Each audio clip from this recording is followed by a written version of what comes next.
Welcome to Steve Savant's Money, the name of the game. Hi everyone, I'm your host Steve Savant, syndicated financial columnist and money gamer extraordinaire. Today we're talking about why long-term care is essential in retirement with long-term care author and expert, Maria Sarchi.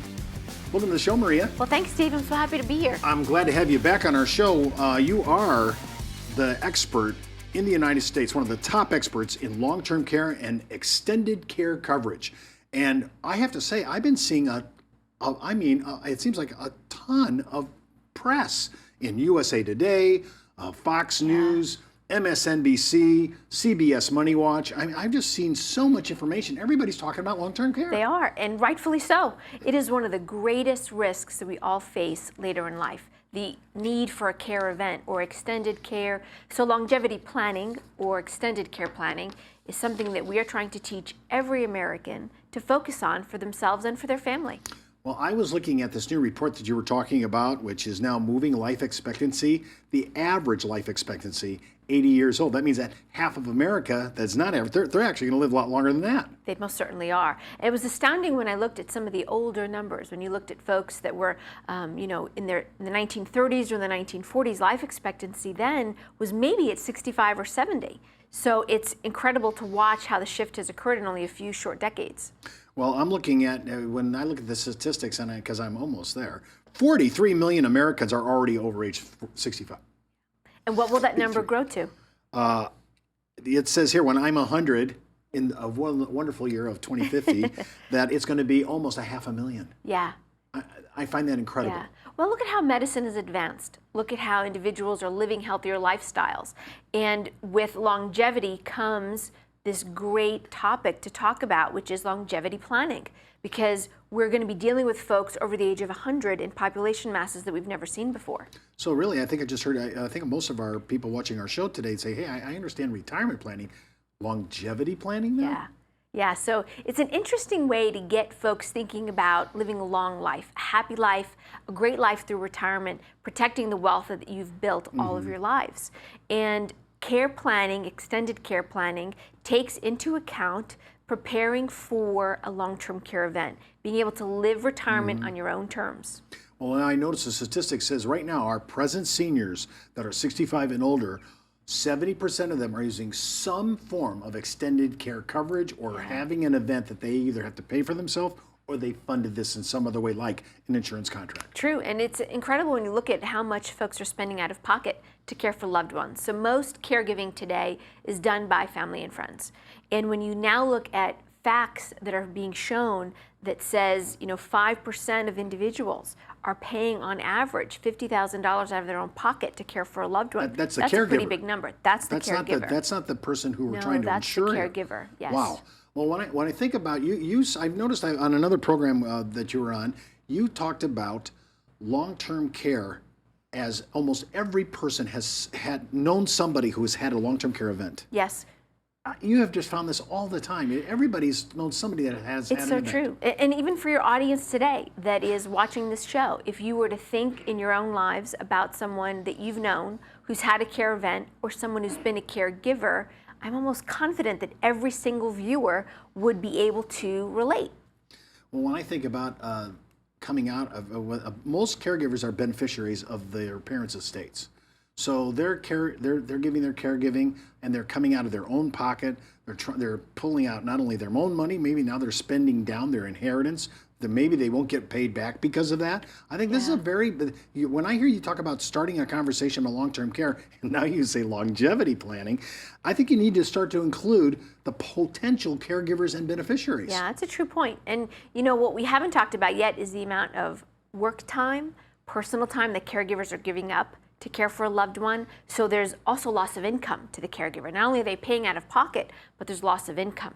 So I'm paying out of my pocket, I have loss of income, and I have sweat equity. Who knows how much time I'm putting in? Yeah, the emotional part is huge. Is it so we have to plan for this, and I've heard you talk about better planning. If you want a better lifestyle, you have to have better planning. Yeah, better living through better planning. That's the way that I say it. Right. And it's really just about getting people to think about the financial impact, think about the growth that you've done over the years to prepare for your retirement. You think about hobbies and activities and world traveling and time with grandchildren and family and friends and all of that. Snap of a finger.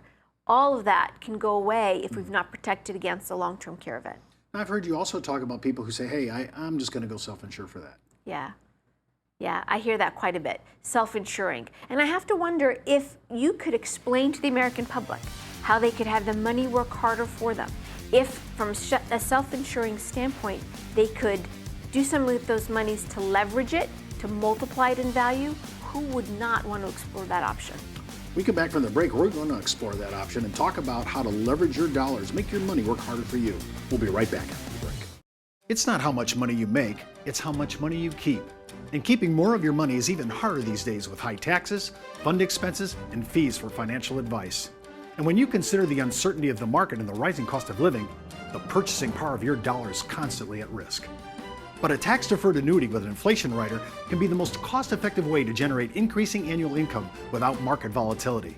For more information on how annuities may work for you, just email me at steve@thenameofthegame.tv and ask for our free annuity information. Well, welcome back to our second segment, of course, with author and expert with long-term care, Maria Sarchi. Maria, let's talk about the leverage impact. Now, we're going to talk about insurance because I want to be able to talk about long-term care insurance because it has a economic power to it. It has a leverage to it that I think most of our consumers are kind of thinking, I thought it was just insurance. Yeah, I'm so glad you brought that up, Steve, because it's something that's worth explaining and ensuring that your audience understands. First and foremost, when you look at long-term care insurance, understand that it's a leverage tool for you, the consumer, to have available to help your money work harder for you and give you access to resources that you otherwise would not have access to, such as care providing entities, such as facilities or experts that can come in and help you and your family at a time when you need it most. But let's talk about the financial impact of a long-term care event. In our country today, average cost of care is about $6,000 per month. So when someone has a care event, $6,000 per month is the average cost of that care. A standalone long-term care insurance solution, on average, if we're looking at a 60-year-old female client, which hopefully is speaking to some of your audience members, here we're talking about premium of $4,500 per year. So think about the balance of that, $4,500 a year in premium or coming up with $5,000 a month. So when folks say that they can self-insure it, if we could show them how they could turn 1 month's expense into a full year's premium to cover them for 12 months, isn't that something worth looking at? Well, I like the leverage of that, first of all, but I've heard you do seminars where you not only start out in the way you've just said where, hey, we're putting $4,500 for a year to pay for a $5,000 a month benefit. That sounds like pretty good. But I've noticed that you were talking about a little bit about putting an inflation or a COLA, you call this cost of living rider. Yes. And so that your ultimate benefit could even be greater than what we're talking about now. Yeah, so let's look at our 60-year-old female client that we were just speaking about. In 2014, that client is 60 years old, but we really want to focus on what happens when she's 80. We want to go out 20 years, because chances are she may not need this care for another 20 years or so. We don't have a crystal ball, we don't know for sure when the care event might occur, but you want to plan ahead. And the cost of living riders give us the opportunity to take that benefit pool we have available today, that's $6,000 a month in benefit that we're speaking of. In 20 years from now, it won't have the same buying power. So you certainly want to add a cost of living adjustment so that when they need it most, it's there. Okay, so let's make sure, I just want to make sure we understood this. So my $4,500 a year could provide a $5,000 a month benefit today.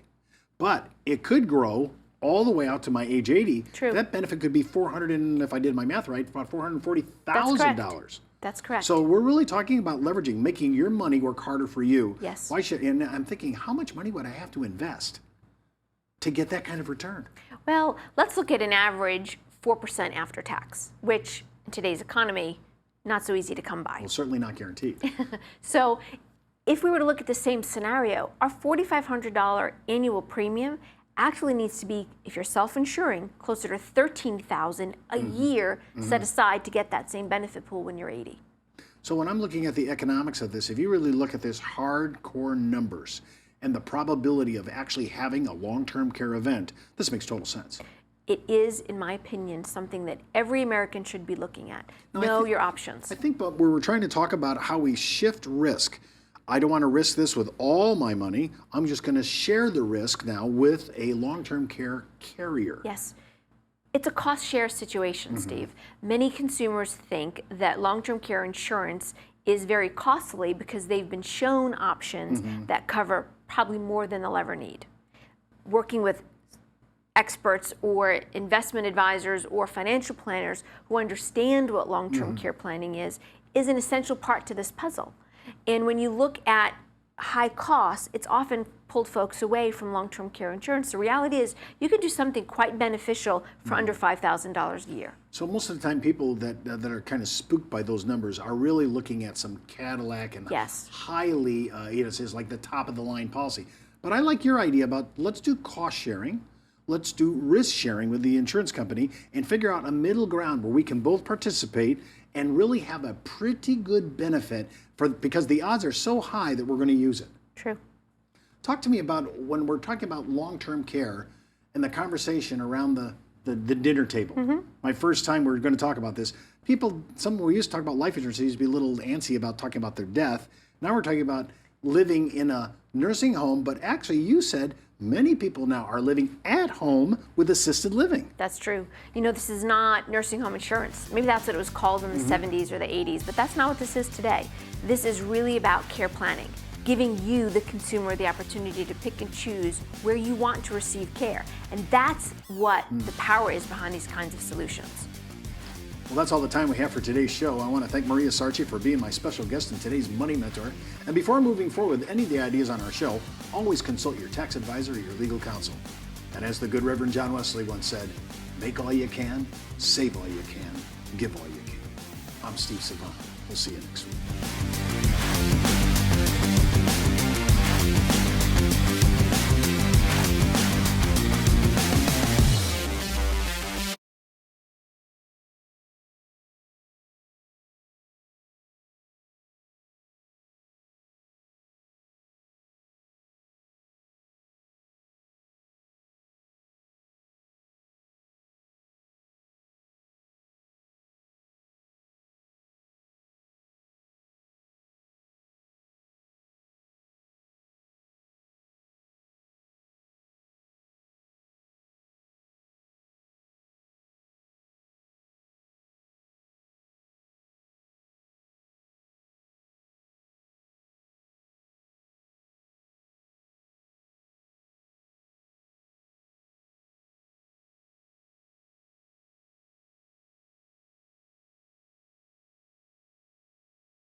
Welcome to our video channel. I'm Steve Savant, syndicated financial columnist and host of the weekly talk show for consumers, Steve Savant's Money, the name of the game. The show's content's always interesting, educational, and entertaining. And every week I have expert guests on my show that can help bring you up to speed on money matters that matter most to you. Steve Savant's Money, the name of the game, is sponsored by Bravo, Brokers Resources Audio Video Online, the marketing arm of Ash Brokerage Corporation, the practice enhancement company. So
So if you're looking to stay apprised on money matters that impact your life, the life of your family, or even your business, become a subscriber to our video channel by hitting the red subscriber button on the right side of the page. And can I go right to it or no? You could say, and so feel free to email me and we can do it. All right. All right. Do you want me to redo it or just get to the end?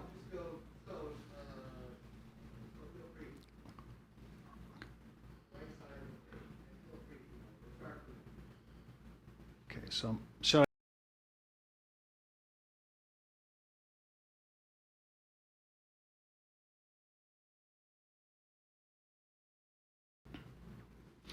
And feel free to email me at steve@thenameofthegame.tv. Thanks for visiting our video channel. I'm Steve Savant. I'll see you online.